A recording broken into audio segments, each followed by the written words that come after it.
आप देख रहे हैं डार्क फाइल्स। तो चलिए बढ़ते हैं आज की इस कहानी की ओर।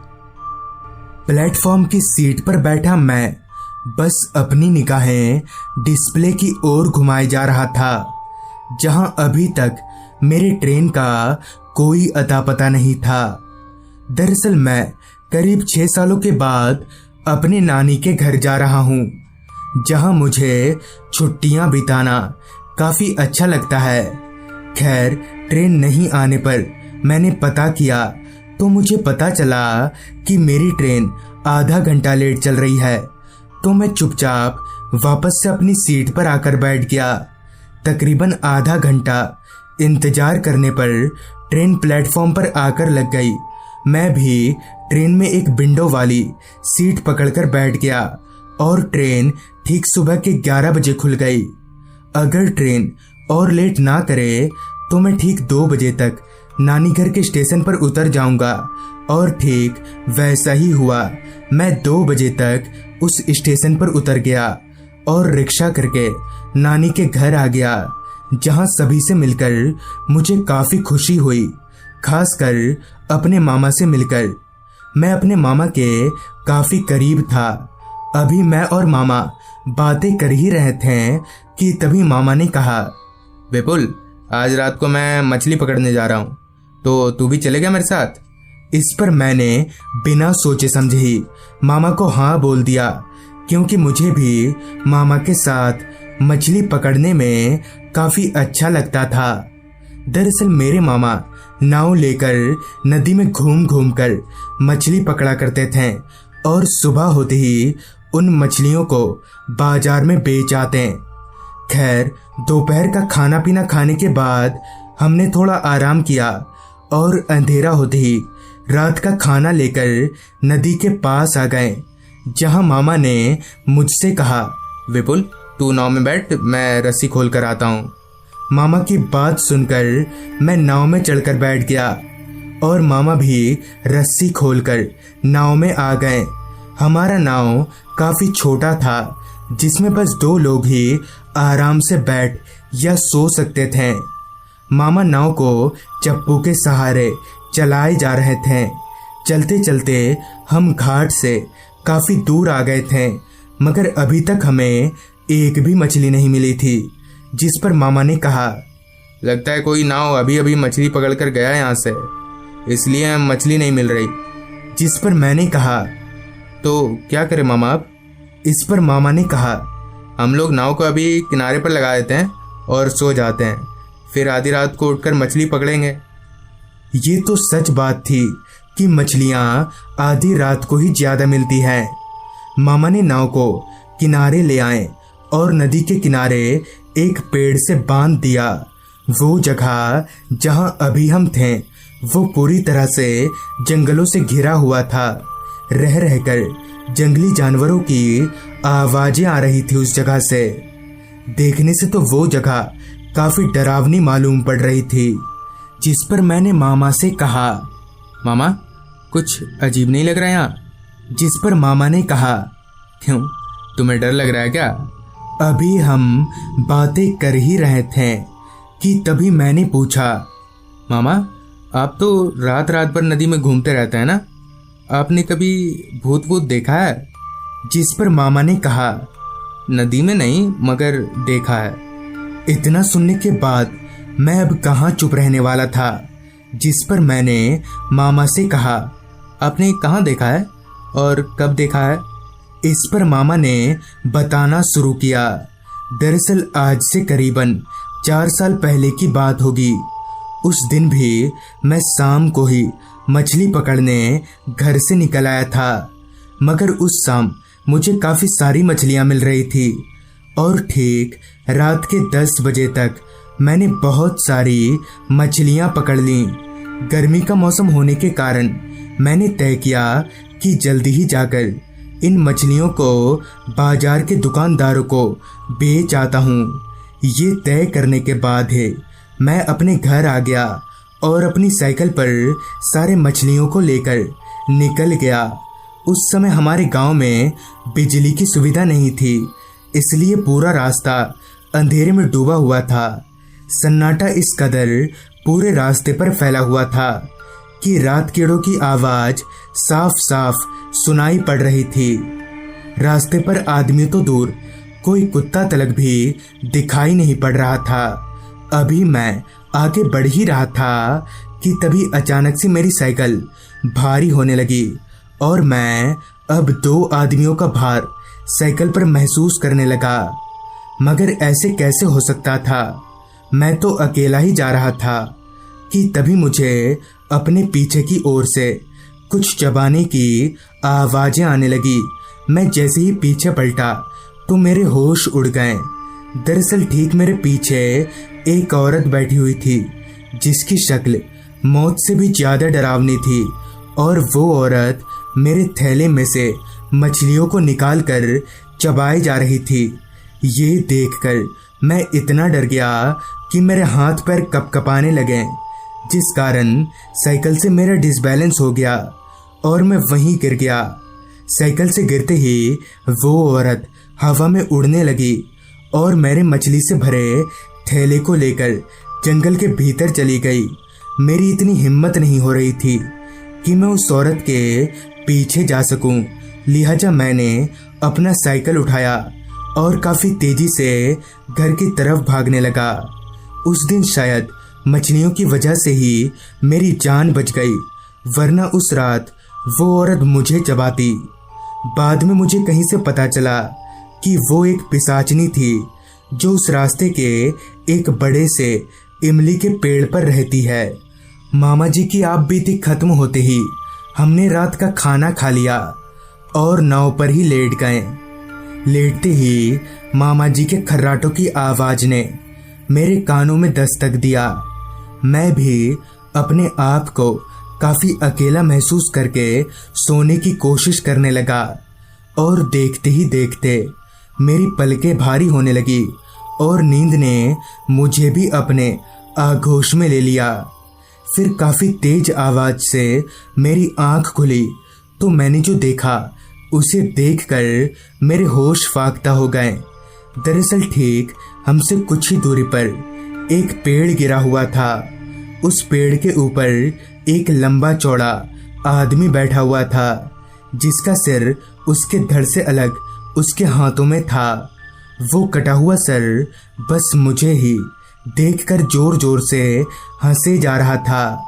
अभी मैं डर के मारे कांप ही रहा था कि तभी वो शैतान चलकर हमारे नाव के पास आया और हमें करीब से देखने लगा।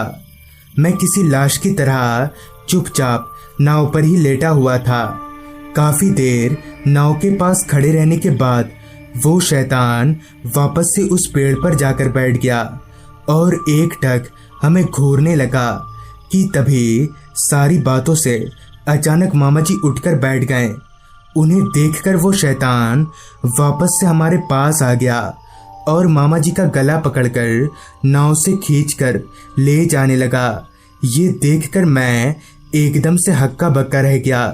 मुझे समझ नहीं आ रहा था कि अब मैं क्या करूं कि तभी मामा ने चिल्लाकर कहा, विपुल, नाव के अंदर एक पोटली में भभूत है, उस भभूत को इस शैतान के ऊपर छिड़क। मामा की इस बात को सुनकर मैं भागकर नाव के पास गया और पोटली ढूंढने लगा। वो शैतान मामा जी के गले को इतनी तेजी से दबा रहा था कि मामा जी पूरी तरह से छटपटाने लगे थे कि तभी मुझे वो पोटली मिल गई। मैंने झट से उस पोटली को खोला और उसमें से भभूत निकालकर उस शैतान के ऊपर छिड़क दिया, जिससे वो शैतान हवा में धुआं हो गया। हमने भागकर नाव की रस्सी खोली और नाव लेकर अपने घाट पर आ गए। सुबह हमें पता चला कि वो आदमी एक राक्षस था जो आए दिन रात के वक्त दिख जाया करता है और मौका मिलने पर लोगों को मार देता है। गांव के कई मछुआरों को उस शैतान ने अपना शिकार बना लिया है। उस रात तो हमारी जान बच गई, लेकिन मैं और मामा जी अभी भी उस हादसे को याद करके सहम जाते हैं। तो दोस्तों, ये थी आज की कहानी। अगर आपके पास भी ऐसी ही कोई कहानियां हैं तो हमारे साथ जरूर शेयर करें तो मैं आर्यन जल्द ही मिलूंगा आपसे ऐसी ही एक कहानी के साथ। मैं एक छोटा मोटा फोटोग्राफर हूँ। तस्वीरें खींचना मुझे काफी पसंद है। जिंदगी में तो नहीं, तस्वीरों से ही अपनी खुशी ढूंढ लेता हूँ। इसलिए मैं आए दिन जगह जगह तस्वीर खींचने जाता रहता हूँ। इस बार भी तस्वीर खींचने के लिए ही सितारापुर जा रहा हूँ। सुना है वहाँ काफी सुंदर सुंदर पहाड़ और वादियां हैं। बस की खिड़की वाली सीट पर बैठे बैठे मैं ये सब देख रहा था, क्योंकि बस अब लगभग सितारापुर के करीब पहुंच चुकी थी। दोपहर का समय था और ठंड का मौसम। उस ठंड में धूप लोगों को एक नई जिंदगी दे रही थी। करीब और 5 मिनट के बाद बस सितारापुर पहुंची। मैं बस से नीचे उतरा और कोई ऑटो रिक्शा ढूंढने लगा, क्योंकि मेरी मंजिल ये नहीं थी। तभी मुझे वहीं पास ही में 2-4 ऑटो वाले खड़े नजर आए।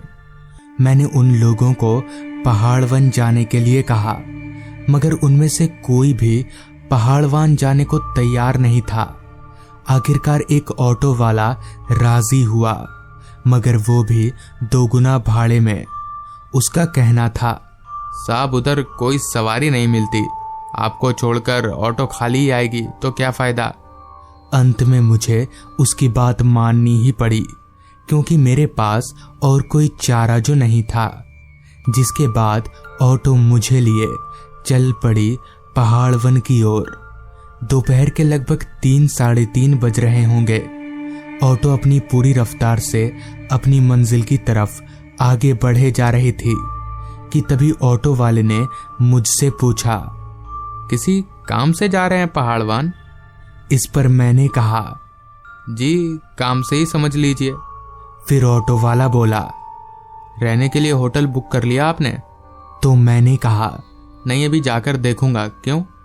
तो इस पर ऑटो वाला बोला, साहब उधर ज्यादा होटल नहीं है, जो एक आध है वो भी अभी सीजन के टाइम पर भरे पड़े रहते हैं। होटल मिलना बहुत मुश्किल है वहां पर। कुछ ही देर में रिक्शा अपनी मंजिल यानी पहाड़वन पहुंच गई। रिक्शे वाले ने मुझसे भाड़ा लिया और वापस चला गया। तब घड़ी में समय हो रहा था शाम के 4 बजे का।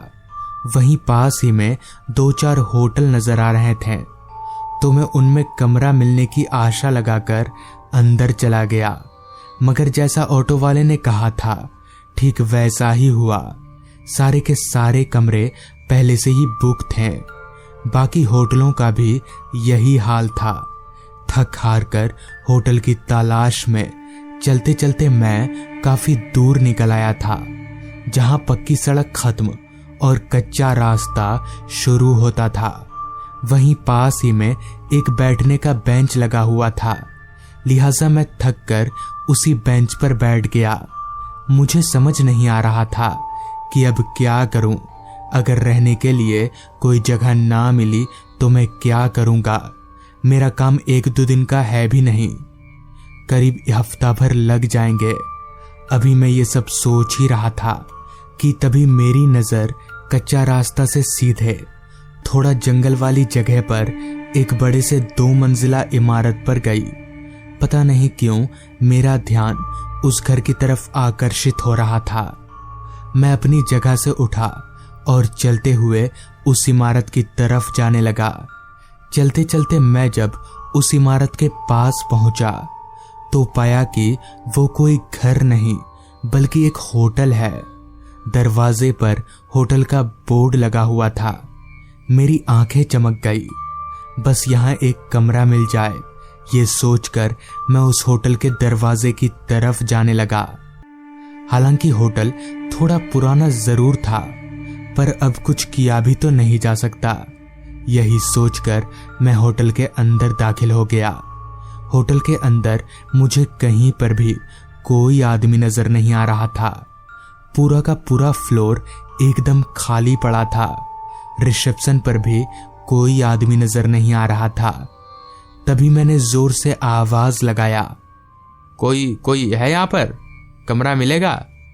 आवाज लगाकर मैं अभी इधर उधर देख ही रहा था कि तभी रिसेप्शन पर एक बूढ़ा आदमी बोला, जी कमरा मिलेगा, आइए। पर अभी थोड़ी देर पहले तक तो वहां पर कोई नहीं था, फिर ये कहां से आ गया। खैर, मुझे कमरा मिल गया, वही बड़ी बात है। जिसके बाद मैं उस बूढ़े आदमी के साथ साथ जाने लगा। तभी मैंने उस बुजुर्ग आदमी से पूछा, चाचा यहाँ खाना तो मिल जाएगा ना? तो इस पर चाचा ने कहा, खाना नहीं मिलेगा, खाना आपको बाहर से खाना होगा। यहाँ से थोड़ा आगे जाकर जंगल पार करिएगा तो आपको छोटा बाजार मिल जाएगा, वहीं खाना भी मिलेगा। चलते चलते चाचा एक कमरे के पास जाकर रुक गए। उन्होंने उस कमरे का ताला खोला, चाबी मुझे पकड़ाई और फिर वहां से चलते बने। चाचा का ये बर्ताव मुझे कुछ अजीब सा लगा। खैर, मैं कमरे के अंदर दाखिल हुआ। कमरा ठीक ठाक साफ सुथरा ही था, ज्यादा चीजें नहीं थी कमरे में। खैर, मैं अपना बैग एक कोने में रखकर पलंग पर गिर गया। ठंड का मौसम होने के कारण लगभग अंधेरा हो चला था। मैं इतना थक गया था कि पलंग पर से उठने का मन ही नहीं कर रहा था और इसी तरह लेटे लेटे कब मेरी आंख लग गई पता ही नहीं चला।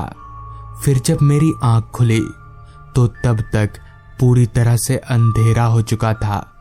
रात के 7 बज रहे थे। मुझे याद आया कि यहाँ खाना नहीं मिलेगा। मैं तुरंत अपनी जगह से उठा और कमरे से बाहर निकला, मगर ये क्या, कॉरिडोर में पूरा अंधेरा पसरा हुआ था। कहीं पर भी एक भी लाइट नहीं जल रही थी।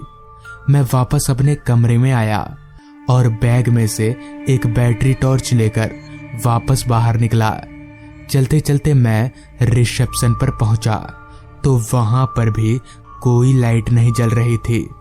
मुझे बड़ा अजीब लगा कि आखिर बात क्या है, कहीं कोई लाइट क्यों नहीं जल रही। खैर, मुझे देर हो रही थी तो मैं होटल से बाहर निकल उस बाजार की तरफ जाने लगा जिधर का पता उस बुजुर्ग आदमी ने बताया था। रास्ता पूरी तरह से जंगलों से घिरा पड़ा था।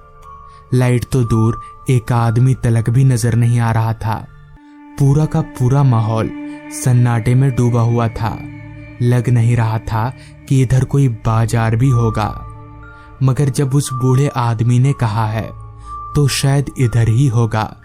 यही सोचकर मैं आगे बढ़ता रहा। सुबह के मुकाबले ठंड काफी बढ़ चुकी थी। अभी मैं आगे की तरफ चल ही रहा था कि तभी सामने की तरफ मुझे छोटा सा बाजार जैसा नजर आया। 4-5 दुकानें थीं, मगर सारी बंद थीं। बहुत ढूंढने के बाद एक खुली हुई दुकान नजर आई। वो एक बहुत ही छोटा सा ढाबा था। ढाबे पर कोई ग्राहक नहीं था। ढाबे वाला चूल्हे के पास बैठा झपकियां ले रहा था। मैं चलते हुए उस ढाबे के पास गया और ढाबे वाले को आवाज लगाते हुए कहा, भाई साहब कुछ खाने को है या सब खत्म? आवाज सुन ढाबे वाला हड़बड़ाकर उठा और बोला, बाबूजी रोटी आमलेट होगा। मैंने सोचा यही खा लेता हूं और कुछ मिलेगा भी नहीं। यही सोचकर मैंने उस आदमी को खाना लगाने के लिए बोल दिया और मेरे बोलते ही वो रोटियां सेकने लगा।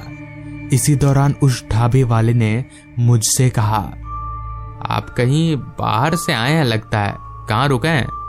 इस पर मैंने उस आदमी को अपने होटल का पता बताया तो मेरी सारी बात सुन उस आदमी ने कहा, पर वहां तो कोई होटल नहीं है भाई साहब। इस पर मैंने कहा, अरे है होटल, आपको पता नहीं है।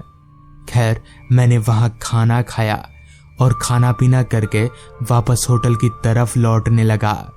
रात अब तक काफी गहरी हो चुकी थी, जिसके साथ ही साथ ठंड भी काफी बढ़ चुकी थी। चलते चलते मैं होटल के पास पहुंचा तो पाया कि अभी भी होटल में एक भी लाइट नहीं जल रही है। मुझे अब काफी गुस्सा आ रहा था। मैं गुस्से से तिलमिलाता हुआ होटल के अंदर गया, मगर रिसेप्शन पर अभी भी कोई नहीं था। मैं जोर से चिल्लाया, कोई है? कैसा होटल है ये? एक भी लाइट नहीं है यहाँ पर। मगर चिल्लाने का भी कोई फायदा नहीं हुआ। मैं अपने गुस्से को काबू करके टॉर्च जलाकर अपने कमरे में आ गया और सोने की तैयारी करने लगा। क्योंकि मैं काफी थका हुआ था तो कब मेरी आंख लग गई मुझे पता ही नहीं चला। ना जाने कितनी देर बाद, मगर जब मेरी आंख खुली तो कमरे के दरवाजे पर दस्तक हो रही थी।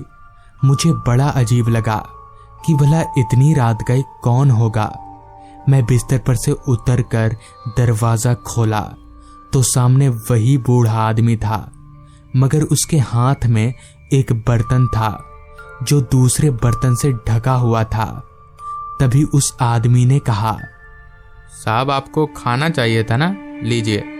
इस पर मैंने थोड़ा ऐंठते हुए कहा, जब भूख लगी थी तब तो आप आए नहीं, अब जब खाना खा लिया है तो आ रहे हैं।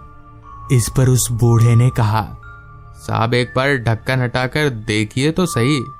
हालांकि मेरा मन नहीं था, मगर फिर भी मैंने उस आदमी की बात मानी और प्लेट के ऊपर से ढक्कन हटाया।